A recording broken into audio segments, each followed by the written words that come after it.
Hello दोस्तों, कैसे हैं आप सभी। आशा करते हैं आप बहुत अच्छे होंगे। दोस्तों, जैसा कि आप जानते हैं आईटीआई इलेक्ट्रीशियन रिवीजन बैच का हम एक स्टार्ट किए हैं बैच, जो कि आईटीआई फर्स्ट ईयर एग्ज़ाम के लिए बहुत ही इंपॉर्टेंट होने वाला है। जो आगामी 2024 में आपका एग्ज़ाम होगा, सीबीटी एग्ज़ाम आईटीआई का इलेक्ट्रीशियन का, तो उसमें ये सब क्वेश्चन आपको देखने को मिलेंगे। तो दोस्तों, यह जो सीरीज होने वाली है, या इससे पहले 2 हम चैप्टर ऑलरेडी अपलोड कर चुके हैं, लेसन 1 और लेसन 2। तो आप लोग नहीं देखे हैं तो हमारे वीडियो सेक्शन में जाके ज़रूर देख लीजिएगा। और ये सभी क्वेश्चन पूर्णतः डिस्कशन है ना, टिक लगा के आगे नहीं बढ़ रहे हैं। ये सब क्वेश्चन फुली डिस्कशन कराते हुए चल रहे हैं। तो आज का जो चैप्टर होने वाला है wire joint and underground cable होने वाला है, तो पूर्णतः निम्न पैटर्न पे है। तो आप लोग ज़्यादा से ज़्यादा चैनल पे जुड़ जाइए और वीडियो को शेयर जरूर कर दीजिए। तो चलिए, क्लास नंबर तीसरा है, तो बिना देरी किए क्लास को स्टार्ट कर लेते हैं। क्वेश्चन पहला हमारा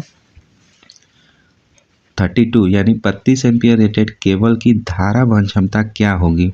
जो 32 एम्पियर केबल होती है उसकी धारा वहन क्षमता, जो करंट कैरिंग कैपेसिटी होती है, क्या होगी यदि इस पुनः तार बांधने योग्य फ्यूज से सुरक्षित किया गया हो। तो क्या होगा, पहला 13 एम्पियर है, दूसरा 16 एम्पियर है, तीसरा 26 एम्पियर है और यहाँ चौथा है 39 एम्पियर है। तो दोस्तों, राइट आंसर ऑप्शन सी हो जाएगा। जो 32 एम्पियर रेटेड केबल होती है उसका धारा वहन क्षमता जो है 26 एम्पियर हो जाएगा, 26 एम्पियर हो जाएगा। तो ऑप्शन सी आपका बिल्कुल सही हो जाएगा, करेक्ट हो जाएगा।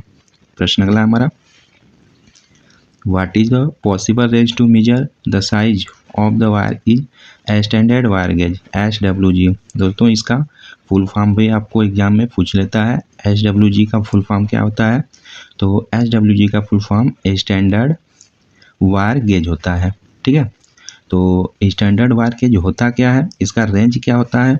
तो दोस्तों देखिए, जो वायर होता है हमारा, तार जो होता है, तो तार का जो डायमेंशन होता है यानी कितना मोटा तार है, यह मेजर करने के लिए हम इस SWG का प्रयोग करते हैं। ठीक है, बेसिकली ये सब जो SWG का प्रयोग होता है, बाइंडिंग, जो भी बाइंडिंग मशीन की बाइंडिंग करते हैं उसका जो तार होता है, वायर होता है, उसका व्यास मापने में प्रयोग किया जाता है।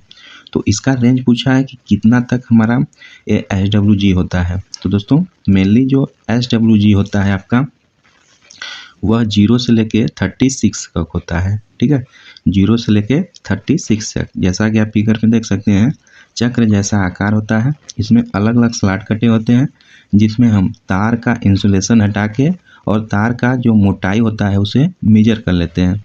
तो ऑप्शन आपका डी बिल्कुल सही हो जाएगा, 0 से 36 इसका रेंज होता है। दोस्तों, जैसे जैसे हम SWG को 1 से लेके 36 तक बढ़ते जाते हैं तो तार का आकार क्या होता है, घटता जाता है। ठीक है, और 1 या 0 पे सबसे मोटा हमारा वायर होता है। तो ये सब बात याद रखेंगे। राइट आंसर ऑप्शन डी हो जाएगा। 0 से 36 तक जो होता है SWG का प्रास होता है, रेंज होता है। प्रश्न अगला हमारा, इस तार जोड़ का क्या नाम है। तो यह तार जोड़ दिखाया गया है, इसका नाम क्या है। What is the name of wire joint. Option पहला हमारा एरियल टैप जोड़, दूसरा है नॉटेड टैप जोड़, तीसरा है डुप्लेक्स क्रॉस टैप जोड़, चौथा है डबल क्रॉस टैप जोड़। तो दोस्तों, राइट आंसर क्या हो जाएगा, ऑप्शन आपका बी बिल्कुल सही हो जाएगा। यह जो है नॉटेड टैप जोड़ है। ठीक है, नॉटेड टैप जोड़ है। दोस्तों, जो वायर जॉइंट होता है वह बेसिकली हम 2 या 2 से अधिक तार को जोड़ने के लिए प्रयोग करते हैं। ठीक है, चाहे वो ओवरहेड लाइन हो, ठीक है, यानी सिरों पर ही लाइन हो, चाहे अंडरग्राउंड है। ठीक है, तो इस सब में 2 या 2 से अधिक तार को जोड़ने के लिए प्रयोग किया जाता है। बात करें वायर जॉइंट का, तो ये सब केबल या फिर वायर को ज्वाइंट करने में प्रयोग किए जाते हैं। यह जो होते हैं, एक होता है ट्विस्ट जॉइंट होता है, एक मैरिड जॉइंट होता है, उसके बाद ब्रिटानिया जॉइंट होता है, फिर ब्रिटानिया टी जॉइंट होता है, फिर उसके बाद वेस्टर्न यूनियन जॉइंट होता है, ठीक है। इस प्रकार जॉइंट बहुत प्रकार के होते हैं। तो यहाँ हम देखेंगे जो आपका राइट ऑप्शन जो होता है ऑप्शन बी हो जाएगा, नोटेड टैब जोड़। जो दोस्तों एरियल टैब जोड़ होता है वह जो होता है एक मतलब चालकों को आपस में लपेटकर एक जो उसका वायर होता है खुला रहने देते हैं, इस प्रकार होता है इस तरह। ये आपका एरियल टैब जॉइंट होता है, ठीक है। और आपका डुप्लेक्स क्रॉस टैब जॉइंट। तो डुप्लेक्स जो क्रॉस टैब जॉइंट होता है वह कुछ इस प्रकार होता है, ठीक है। फिगर में आप देख सकते हैं इस प्रकार होता है। तो यह जो है जोड़ प्रयोग किया जाता है जहाँ पर चालकों तारों को एक साथ निष्कासित मतलब अलग करना हो, जहाँ दो या दो से अधिक चालकों को अलग करना हो वहाँ पे प्रयोग किया जाता है। और डबल क्रॉस टैब जॉइंट का भी आप फिगर देख सकते हैं, कुछ इस प्रकार होता है, ठीक है। तो इस प्रकार ये सब तार जोड़ने के लिए प्रयोग किए जाते हैं। तो यहाँ पे राइट आंसर क्या हो जाएगा, ऑप्शन आपका बी बिल्कुल सही हो जाएगा। नोटेड टैब जोड़ का यह फिगर दिखाया गया है, ठीक है। प्रश्न अगला है, गैल्वेनिक लोहे के लिए किस प्रकार के सोल्डरिंग प्लग्स का उपयोग किया जाता है, यानी which type of soldering plugs is used for soldering galvanised iron. पहला है रोजिन, दूसरा जस्ता क्लोराइड जिंक क्लोराइड, तीसरा है साल अमोनिया और चौथा है आपका हाइड्रोक्लोरिक एसिड, ठीक है। तो दोस्तों ये जो फ्लक्स होता है, फ्लक्स होता क्या है, तो दोस्तों जो फ्लक्स होता है, फ्लक्स एक प्रकार का पाउडर या फिर पेस्ट होता है, ठीक है। फ्लक्स जो होता है एक प्रकार का पाउडर या फ्लक्स होता है जो सोल्डर करने वाली वस्तु को साफ रखता है, ठीक है। जहाँ पे सोल्डर किया जाना है उस वस्तु को, वहाँ की वस्तु को साफ रखता है और सोल्डर को शीघ्र पिघलाता है। और जो सोल्डर होता है उसको शीघ्र यानी जल्दी पिघलाता है और सोल्डरिंग वाली जगह को ऑक्सीकरण नहीं होने देता है, ठीक है। सोल्डरिंग वाली जगह को ऑक्सीकरण नहीं होने देता है और जो सोल्डर होता है उसको फैलने में सहायता प्रदान करता है। तो ये सब जो होते हैं ये फ्लक्स होते हैं। तो यहाँ पे पूछा है गैल्वेनीकृत लोहे के लिए कौन सा होता है, तो राइट आंसर ऑप्शन डी हो जाएगा। जो हाइड्रोक्लोराइड एसिड होता है, हाइड्रोक्लोरिक अम्ल जो होता है वह गैल्वेनाइज्ड आयरन के लिए प्रयोग होता है। तो राइट आंसर ऑप्शन डी हो जाएगा। दोस्तों फ्लक्स जो होता है दो प्रकार का होता है, एक होता है कोरोसिव फ्लक्स, एक होता है कोरोसिव फ्लक्स और दूसरा होता है नॉन कोरोसिव फ्लक्स, ठीक है। तो कोरोसिव फ्लक्स क्या होता है, जो कोरोसिव फ्लक्स होता है दोस्तों जिनमें क्षार तथा अम्ल की मात्रा होती है, जिनमें एसिड और बेस की मात्रा होती है, उसे हम कोरोसिव फ्लक्स कहते हैं। तो यदि ऐसे फ्लक्स धातु पे लग जाए या लगे रहें तो उसे काफ़ी क्षति पहुंचाते हैं, ठीक है। जैसे धातु पे जो जंग लगता है ये सब जो कोरोसिव फ्लक्स में आते हैं। एग्जाम्पल क्या क्या आता है इसमें, कोरोसिव फ्लक्स में जैसे जिंक क्लोराइड होता है और दूसरा होता है हाइड्रोक्लोरिक एसिड होता है, हाइड्रोक्लोरिक एसिड हो जाता है। तीसरा जो होता है एमोनियम क्लोराइड होता है, तो ये सब जो कोरोसिव फ्लक्स में आते हैं। दूसरा होता है नॉन कोरोसिव फ्लक्स, तो ऐसे फ्लक्स जिसमें अम्ल और क्षार की मात्रा बिल्कुल नहीं पाई जाती उसे नॉन कोरोसिव फ्लक्स कहते हैं। तो इनके जो एग्जाम्पल होते हैं वह होता है जैतून का तेल हो गया, आपका तारपीन का तेल हो गया, रेजिन हो गया, ठीक है। जैसा कि इसमें क्वेश्चन ऑप्शन ए में है रेजिन, ये नॉन कोरोसिव फ्लक्स है, ठीक है। और आपका बोरेक्स हो गया, तो ये सब नॉन कोरोसिव फ्लक्स में आते हैं। तो आप ऑप्शन में देख सकते हैं ए वाला जो ऑप्शन रोजिन है आपका नॉन कोरोसिव है, ठीक है। फिर जिंक क्लोराइड और आपका हाइड्रोक्लोरिक एसिड, ये सब कोरोसिव पदार्थ है, कोरोसिव है। ठीक है, तो राइट आंसर है यहाँ पे ऑप्शन डी हो जाएगा। जो गैल्वेनिकृत लोहे के लिए जो सोल्डरिंग का प्रयोग करते हैं वह हाइड्रोक्लोरिक एसिड करते हैं, हाइड्रोक्लोरिक एसिड का प्रयोग करते हैं। ऑप्शन डी बिल्कुल सही हो जाएगा। प्रश्न अगला है, मात्रा उत्पादन और टीनिंग कार्य हेतु कौन सी सोल्डरिंग विधि का प्रयोग किया जाता है? डीप सोल्डरिंग, दूसरा सोल्डरिंग विथ फ्लैम, तीसरा सोल्डरिंग विथ सोल्डरिंग आयरन, चौथा है सोल्डरिंग विथ सोल्डरिंग गन। तो राइट आंसर ऑप्शन ए हो जाएगा, डीप सोल्डरिंग। जो टीनिंग का कार्य होता है वह डीप सोल्डरिंग के द्वारा करते हैं। राइट आंसर जो होता है ऑप्शन ए हो जाएगा, डीप सोल्डरिंग। प्रश्न अगला है, इस भूमिगत केबल में एक्स से इंगित भाग का नाम बताइए। जो एक्स का इंगित भाग है उसका नाम बताइए। तो दोस्तों जो केबल होता है इसका एक जो फार्मूला है उससे हम याद कर सकते हैं, ट्रिक्स के माध्यम से याद कर सकते हैं। एक होता है सिम्बास, सिम्बास। तो देखिए अंडरग्राउंड जो केबल, विद्युत केबल होती है, तो सिम्बास के माध्यम से हम केबल के लेयर को आसानी से याद कर सकते हैं। देखिए सी का मतलब होता है कंडक्टर, आई का होता है इंसुलेटर, एम का होता है मेटेलिक सीट, बी का मतलब होता है बेडिंग, ए का मतलब होता है आर्मरिंग और एस का मतलब होता है सर्वेइंग। तो देखिए दोस्तों यहाँ पे पहला दिखाया गया है तो यह कोर बोला जाता है, कोर को सी से रिप्रेजेंट करते हैं।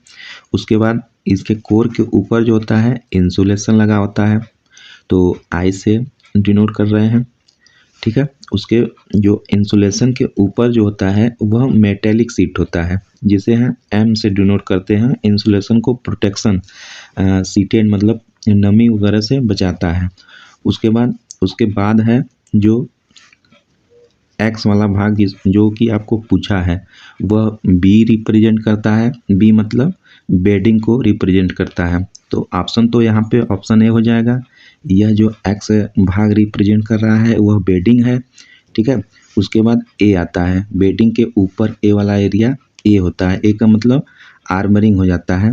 तो बेडिंग को क्या कर, आर्मरिंग बेडिंग को प्रोटेक्ट करता है।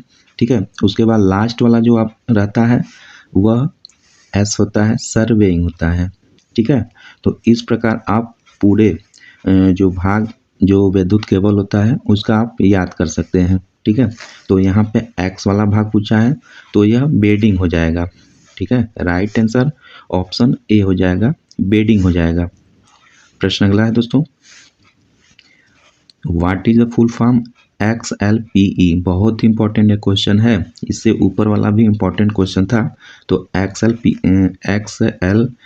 का फुल फॉर्म क्या होता है? तो दोस्तों इसका जो फुल फॉर्म होता है आपका क्रॉस लिंक्ड पॉली एथिलीन होता है। ठीक है, पॉली एथिलीन होता है। ठीक है, राइट आंसर ऑप्शन क्या हो जाएगा, सी हो जाएगा। जो क्रॉस लिंक्ड पॉली एथिलीन होता है ऑप्शन सी बिल्कुल सही हो जाएगा। XLPE का जो फुल फॉर्म होता है क्रॉस लिंक्ड पॉली एथिलीन होता है। तो बहुत ही कंफ्यूजिंग क्वेश्चन है और बहुत ही इंपॉर्टेंट क्वेश्चन है। तो इस वाले आप जो फुल फॉर्म है इसको जरूर आप रट लीजिएगा, cross linked polyethylene. Right answer option C हो जाएगा। प्रश्न अगला है दोस्तों, भूमिगत केबल में सर्विंग परत का क्या उपयोग है?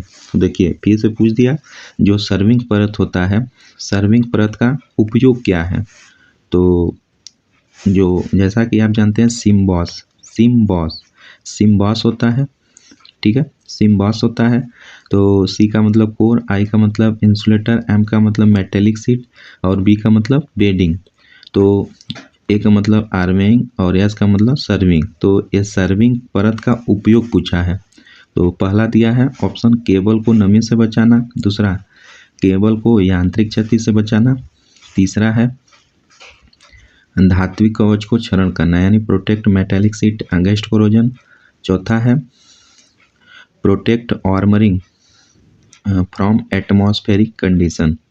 तो देखिए दोस्तों जो आपका राइट आंसर हो जाएगा ऑप्शन डी हो जाएगा। कैसे डी हो जाएगा? देखिए, protect protect armouring from atmospheric condition, सिम्बॉस।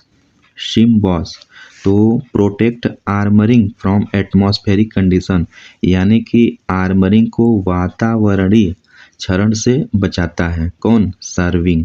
ठीक है, सर्विंग से पहले आर्मरिंग है, तो ऑप्शन डी दिया है कि आर्मरिंग को एटमॉस्फेरिक कंडीशन, जो एटमॉस्फेरिक होता है, वातावरणीय प्रभाव होता है, उससे बचाता है। कौन? सर्विंग बताता है। ठीक है, तो इस प्रकार आप देखकर ऑप्शन दे सकते हैं। तो राइट आंसर क्या हो जाएगा? ऑप्शन डी हो जाएगा, बिल्कुल सही हो जाएगा। प्रश्न अगला है हमारा, लूप टेस्ट में भूमिगत केबल के किस प्रकार के दोष के स्थान को ज्ञात किया जा सकता है? पहला भूदोष, दूसरा लघु परिपथ दोष, तीसरा खुला परिपथ दोष, चौथा है वीक इंसुलेशन दोष। तो दोस्तों, जो लूप टेस्ट में भूमिगत केबल के लिए हम जो है शॉर्ट सर्किट यानी लघु परिपथ दोष को ज्ञात कर सकते हैं। राइट आंसर क्या हो जाएगा? ऑप्शन बी हो जाएगा। जो आपका लूप टेस्ट है उसमें हम शॉर्ट सर्किट फॉल्ट को ज्ञात कर सकते हैं। ऑप्शन बी बिल्कुल सही हो जाएगा। प्रश्न अगला है, उत्पादन संयंत्रों में किस प्रकार की केबल बिछाने की विधि का प्रयोग किया जाता है? पहला इन डक्ट यानी डक्ट में, दूसरा रैक्स इन एयर, तीसरा एलॉन्ग बिल्डिंग, चौथा डायरेक्ट इन ग्राउंड। तो दोस्तों, राइट आंसर जो है ऑप्शन बी हो जाएगा, रैक्स इन एयर, हवा में रैक्स। जो उत्पादन संयंत्र होते हैं, जनरेटिंग स्टेशन होते हैं, वहाँ हवा में रैंक यानी रैक्स इन एयर में जो है केबल बिछाने का विधि का प्रयोग किया जाता है। ऑप्शन बी बिल्कुल सही हो जाएगा। केबल जो दोस्तों, एक होता है डायरेक्ट ग्राउंड, एक होता है इनडायरेक्ट ग्राउंड, एक होता है पाइप डायरेक्ट ग्राउंड होता है, यानी अलग अलग बिछाने की विधियां होती हैं। ठीक है, तो यहाँ पे जो होता है ऑप्शन बी बिल्कुल सही हो जाएगा। रैक्स इन एयर बिछाने के लिए जनरेटिंग स्टेशन में रैक्स इन एयर बिछाते हैं। प्रश्न अगला है, तांबे के परमाणु के आबंध चक्र में कितने इलेक्ट्रॉन होते हैं? तो देखिए, तांबा है, कापर का 29 होता है, तो 29 का क्या हो जाएगा? 2, 8, 18 और 1 हो जाएगा। ठीक है, तो कितने आबंध में इलेक्ट्रॉन होते हैं? 1 होते हैं। ठीक है, ऑप्शन ए बिल्कुल सही हो जाएगा। ऑप्शन ए बिल्कुल सही हो जाएगा। तो राइट आंसर क्या हो जाएगा? ऑप्शन ए हो जाएगा। प्रश्न अगला है, नियन लैंप में विद्युत धारा का प्रभाव क्या कहलाता है? यानी what is the effect of electric current on neon lamp? पहला हीटिंग इफेक्ट, दूसरा मैग्नेटिक इफेक्ट, तीसरा केमिकल इफेक्ट, चौथा गैस आयनाइजेशन इफेक्ट। तो दोस्तों, राइट आंसर ऑप्शन डी हो जाएगा। जो नियॉन लैंप होता है, विद्युत धारा का जो प्रभाव होता है उसमें गैस आयनाइजेशन इफेक्ट होता है। वही बात करें हीटिंग इफेक्ट, तो हीटिंग इफेक्ट हीटर वगैरह में देखने को मिलता है। मैग्नेटिक इफेक्ट जो होता है मोटर ट्रांसफार्मर में देखने को हमें मिलता है। केमिकल इफेक्ट की बात करें तो यह बैटरी में देखने को मिलता है। वहीं गैस आयनाइजेशन जो इफेक्ट होता है वह नियॉन लैंप या फिर मरकरी वगैरह लैंप में देखने को मिलता है। तो यहाँ पे राइट आंसर ऑप्शन क्या हो जाएगा? डी बिल्कुल सही हो जाएगा। प्रश्न अगला है, what is the unit of insulation resistance? यानी कुचालक प्रतिरोध की इकाई क्या होती है? तो दोस्तों, जो कुचालक प्रतिरोध होता है उसकी इकाई मेगा ओम में होती है। जो इंसुलेशन रेजिस्टेंस होता है उसकी इकाई मेगा ओम में होती है। तो इसे कैसे हम मेजर करते हैं? तो मेजर हम करते हैं मेगर से। ठीक है, मेगर से हम इसको मेजर करते हैं। तो राइट आंसर ऑप्शन डी हो जाएगा। जो ओम होता है रेजिस्टेंस का मात्रक होता है। ठीक है, वही बात करें किलो ओम, तो 1000 ओम होता है। 1 किलो ओम बराबर 1000 ओम हो जाएगा। उसके बाद मिली ओम है, तो मिली ओम कुछ नहीं है, 10⁻³ ओम होता है। ठीक है, 1/1000 1000वां भाग होता है ओम में। वही बात करें मेगा ओम, तो मेगा ओम जो होता है इसमें इंसुलेशन रेजिस्टेंस को हम मेजर करते हैं। किसके माध्यम से मेजर करते हैं? तो बाय यूजिंग मेगर के द्वारा हम मेगा ओम में इंसुलेशन रेजिस्टेंस को मेजर करते हैं। ऑप्शन डी बिल्कुल सही हो जाएगा। प्रश्न अगला है, कौन सा विद्युत उपकरण अधिक अतिरिक्त धाराएं संरक्षक है, यानी which electrical device is the course excess current protection. पहला कैटराइज फ्यूज, दूसरा रिवाइवल फ्यूज, तीसरा एमसीबी, चौथा है एचआरसी फ्यूज। तो राइट आंसर क्या हो जाएगा? राइट आंसर जो होता है ऑप्शन बी हो जाएगा। जो रिवाइवेबल फ्यूज होता है, पुनः तार बांधने योग्य फ्यूज होता है, वह अधिक अतिरिक्त धारा संरक्षण होता है, माने कोर्सेज एक्सेस एक्स्ट्रा प्रोटेक्शन होता है। तो ऑप्शन आपका बी बिल्कुल सही हो जाएगा। दोस्तों जो चौथा है एचआरसी फ्यूज, यह भी बहुत ज़्यादा करंट को यह जो ओवर करंट होता है उसको प्रोटेक्टिव करता है। ठीक है, तो यहाँ पे ऑप्शन जो है बी बिल्कुल सही हो जाएगा। प्रश्न अगला है, सिरोपरि लाइन में चालक की लंबाई बढ़ाने हेतु किस प्रकार के जोड़ का उपयोग किया जाता है? तो which type of joint is used to extending the length of conductor in overhead line. पहला है स्पॉट जोड़, दूसरा एरियल टैप जोड़, तीसरा ब्रिटानिया टी जोड़, चौथा वेस्टर्न यूनियन जोड़। तो दोस्तों राइट आंसर हो जाएगा ऑप्शन डी हो जाएगा, वेस्टर्न यूनियन जोड़। जो वेस्टर्न यूनियन जोड़ होता है वह लाइन में चालक की लंबाई बढ़ाने हेतु प्रयोग किया जाता है। बात करें वेस्टर्न यूनियन जोड़, तो वेस्टर्न यूनियन जोड़ अधिक तनन दाब सह सकने वाला जोड़ होता है। दूसरा बात करें तो इसमें तारों को एक दूसरे के ऊपर मजबूती से लपेटा जाता है। ठीक है, जो वेस्टर्न यूनियन जोड़ होता है इसमें तारों को एक दूसरे को मजबूती से कुछ इस प्रकार से मजबूती से लपेटा जाता है, और इसका जो प्रयोग होता है लाइन में, मतलब सिरोपरि ओवर लाइन में इसका प्रयोग किया जाता है। ठीक है, तो ये सब बात याद रखेंगे, और चालक की लंबाई बढ़ाने में भी इसका प्रयोग किया जाता है। ऑप्शन डी बिल्कुल सही हो जाएगा। तो बात करें दोस्तों एक्सफोर्ड जोड़, जो एक्सफोर्ड जोड़ होता है यह क्या होता है? तो इस जोड़ का प्रयोग कम तनन दबाव सहने वाले चालकों में प्रयोग करता है। ठीक है, जो इंडोर वायरिंग होती है, इंडोर वायरिंग में इसका प्रयोग ज़्यादा किया जाता है। बात करें ब्रिटानिया टी जोड़ का दोस्तों, तो ब्रिटानिया टी जॉइंट जो होता है सर्विस लाइन के इंड जोड़ और ओवरहेड लाइन में प्रयोग किया जाता है। तो सर्विस क्या होता है? खम्भा से हमारे मीटर तक जो दूरी होती है उसको सर्विस लाइन बोला जाता है। ओवरहेड लाइन जो हमारे सर के ऊपर से लाइन दौड़ती है, जैसे 11 kV 33 kV, ये सब जो ओवरहेड लाइन होती है, ओवरहेड लाइन। ठीक है, सिरोपरि लाइन बोला जाता है। तो इस प्रकार जो है इस प्रश्न का राइट आंसर ऑप्शन डी हो जाएगा, और इसका फैक्ट भी आप याद रखेंगे। प्रश्न अगला है, एल्युमिनियम चालकों को सोल्डर करने हेतु किस प्रकार के सोल्डरिंग फ्लक्स का प्रयोग किया जाता है? पहला दिया है टैलो, दूसरा केर अलाइट, तीसरा है जस्ता क्लोराइड, चौथा है साल अमोनियम क्लोराइड। तो दोस्तों राइट आंसर ऑप्शन बी हो जाएगा, केर अलाइट का प्रयोग एल्युमिनियम चालकों को सोल्डर करने में प्रयोग किया जाता है। तो राइट आंसर ऑप्शन बी हो जाएगा, केर अलाइट।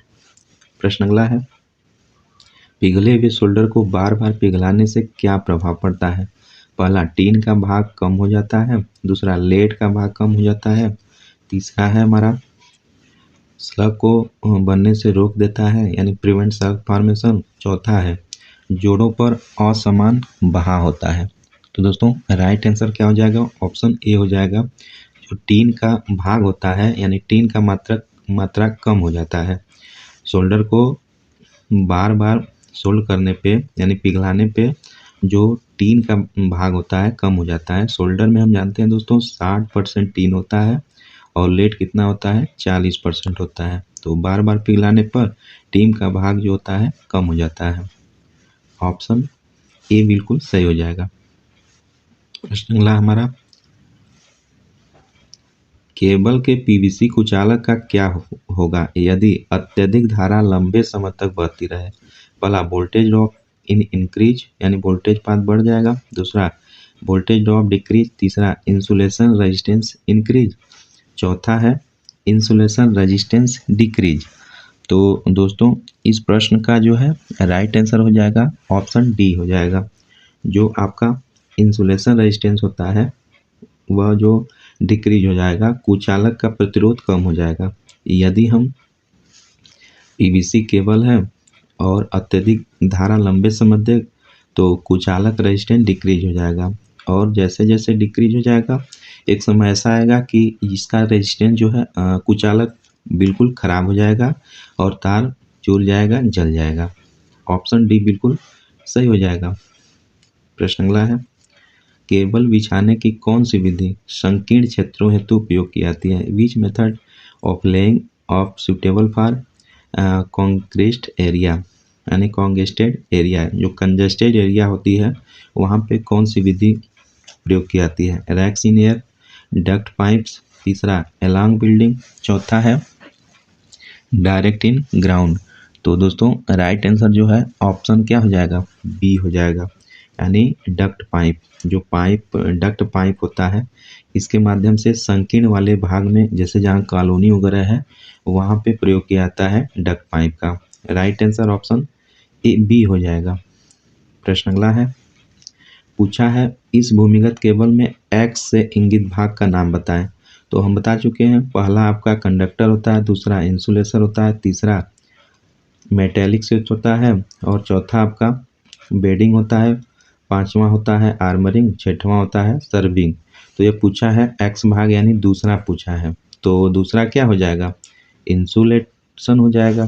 तो देख लेते हैं। हाँ, सर्विंग बिल्कुल नहीं होगा, बेडिंग यह भी नहीं होगा, आर्मरिंग यह भी नहीं होगा, लेड सीट यह हो सकता है। ठीक है, ऑप्शन आपका डी बिल्कुल सही हो जाएगा, यह हो सकता है, लेड सीट हो सकता है। राइट आंसर ऑप्शन डी हो जाएगा। ठीक है दोस्तों, इसको आप मिस जरूर मत कीजिएगा, बिल्कुल मत कीजिएगा, क्योंकि यह जो विद्युत केबल होती है आपका बहुत ही इम्पोर्टेंट, इससे क्वेश्चन हर एग्ज़ाम में आपका जितना भी ITI CBT एग्ज़ाम होता है उसमें आपको भर भर के पूछ लेता है। तो इसको मिस ज़रूर मत कीजिएगा, अच्छे से आप हमारे चैनल पे भी हैं और अपने बुक में अच्छे से पढ़ लीजिएगा। प्रश्न अगला है, भूमिगत केबल के किस प्रकार के दोष को ज्ञात किया जा सकता है? ठीक है, पहला ग्राउंड फॉल्ट, दूसरा शॉर्ट सर्किट फॉल्ट, तीसरा ओपन सर्किट फॉल्ट, चौथा है वीक इंसुलेशन फॉल्ट। तो दोस्तों राइट आंसर जो है ऑप्शन बी हो जाएगा। जो केबल भूमिगत केबल के जो दोष होते हैं उसे हम शॉर्ट सर्किट फॉल्ट को मेजर कर सकते हैं। ठीक है, ऑप्शन बी बिल्कुल सही हो जाएगा, शॉर्ट सर्किट फॉल्ट को मेजर कर सकते हैं। प्रश्न अगला है, भूमिगत केबल में कौन सा भाग धात्विक कवच को क्षरण देता है? ठीक है, फिर पूछ लिया आपका। तो दोस्तों बात करें जो विद्युत केबल होती है, तो दोस्तों देखिए सिम बॉस। तो यहाँ पे मेटेलिक सीट को कौन प्रोटेक्शन करता है, कोरोजन से कौन बचाता है? तो मेटेलिक सीट तीसरा नंबर पे है, तो कौन बचाएगा? चौथा नंबर वाली यानी आर्मरिंग बचाएगा। ठीक है, आर्मरिंग बचाएगा। तो राइट आंसर ऑप्शन सी हो जाएगा, आर्मरिंग, यानी प्रोटेक्ट करेगा मेटेलिक सीट को कोरोजन से कौन? आर्मरिंग, है ना। तो राइट आंसर ऑप्शन सी हो जाएगा, धात्विक जो कवच को क्षरण से कौन बचाएगा? आर्मरिंग बचाएगा। तो इस प्रकार आप क्वेश्चन को इजीली से सोल्व कर सकते हैं अगर आपको इसके बारे में याद हो गया है तो। ठीक है, सिम्बॉस के बारे में, तो ऑप्शन सी बिल्कुल सही हो जाएगा। दोस्तों एक बात और बताना चाहेंगे, जो केबल होता है, केबल जो बिछाने की विधियां मुख्यतः 3 प्रकार की होती है। ठीक है, मुख्यतः 3 प्रकार की होती है। कौन कौन सी विधि होती है? तो पहला होती है डायरेक्ट विधि। ठीक है, प्रत्यक्ष विधि, डायरेक्ट विधि होती है। दूसरा होती है ड्रा इन प्रणाली। ठीक है, ड्रा इन सिस्टम। तीसरा जो होती है सॉलिड सिस्टम। ठीक है, तीसरा जो होती है सॉलिड सिस्टम होती है। तो ये सब बात आप याद रखेंगे। तो यहाँ पे ऑप्शन सी हो जाएगा, बिल्कुल सही हो जाएगा। प्रश्न अगला है, सोल्डरिंग आयरन को उपयोग न करने के समय स्टैंड में क्यों रखना चाहिए? पहला, यह जलने एवं अग्नि को रोकता है। दूसरा, अतिरिक्त ऊष्मा को नियंत्रित करने हेतु। तीसरा है सोल्डरिंग प्रक्रिया का समय बचाने हेतु। चौथा है संचालन को विद्युत झटके से बचाने हेतु। तो दोस्तों राइट आंसर जो है ऑप्शन क्या हो जाएगा, ए बिल्कुल सही हो जाएगा, जो यह जलने एवं अग्नि को रोकने हेतु।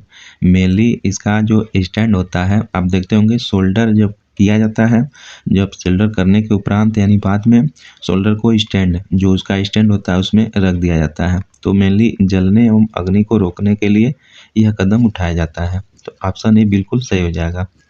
प्रश्न अगला है, जंक्शन बॉक्स में किस प्रकार के तारों के जोड़ पाए जाते हैं। पहला एरियल टैप जॉइंट, दूसरा प्लेन टैप जॉइंट, तीसरा राइट टेल जॉइंट, चौथा है मैरिड जॉइंट। तो आपका ऑप्शन सी बिल्कुल सही हो जाएगा। राइट टेल जोड़ जो होता है वह जंक्शन बॉक्स में देखने को मिलता है। तो राइट आंसर ऑप्शन सी हो जाएगा। राइट टेल जोड़ का प्रयोग किया जाता है जंक्शन बॉक्स में। इस जोड़ का क्या नाम है दोस्तों, यह जोड़ दिखाया गया है, इसका आपको नाम बताना है क्या है। पहला है मैरिड जॉइंट, दूसरा स्कॉटफोर्ड जॉइंट, तीसरा वेस्टर्न यूनियन जॉइंट, चौथा है ब्रिटानिया स्टेट जॉइंट। तो दोस्तों इस प्रकार का यह जोड़ जो होता है वह मैरिड जोड़ कहलाता है। ऑप्शन ए बिल्कुल सही हो जाएगा। ठीक है, यह जो है जोड़ मैरिड जोड़ कहलाता है, इसको आप याद रखेंगे, ये बहुत ही इंपॉर्टेंट मैरिड जोड़ होता है। इस मैरिड जोड़ में दोस्तों दो तारों को क्या करते हैं, आपस में हम एक दूसरे के विपरीत में लपेट कर बनाते हैं, और इसका जो प्रयोग किया जाता है वह सीधी लाइन में किया जाता है। जो सीधी लाइन जाती है उसमें किया जाता है, और यह अधिक तनन दाब के लिए इसका प्रयोग नहीं किया जाता है। तो ये सब मैरिड जोड़ से आप जरूर याद रखेंगे। ऑप्शन ए बिल्कुल सही हो जाएगा। प्रश्न अगला है, ब्रिटानिया टी जोड़ का क्या उपयोग है। पहला लाइन की लंबाई को बढ़ाना, दूसरा आंतरिक और वाह वायरिंग स्थापित करना, तीसरा चालक पर यांत्रिक तनाव आवश्यक नहीं, चौथा है सिरों पर लाइन से सेवा जुड़ा हेतु जोड़ना, यानी tapping the service connecting from overhead line.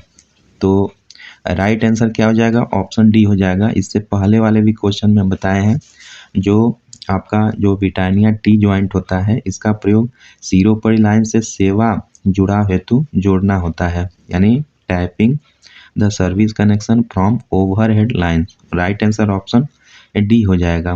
ठीक है, ब्रिटानिया टी जॉइंट का प्रयोग सिरों पर लाइन से सेवा जुड़ा हेतु जोड़ना होता है। दोस्तों आज के लिए बस इतना ही क्वेश्चन रहने देते हैं, आगे हम इसका पार्ट 2 लेकर आएंगे, जिसमें सारा जॉइंट एंड अंडरग्राउंड केबल का जितना भी निम्न असाइनमेंट में क्वेश्चन है इसको हम डिस्कशन करेंगे।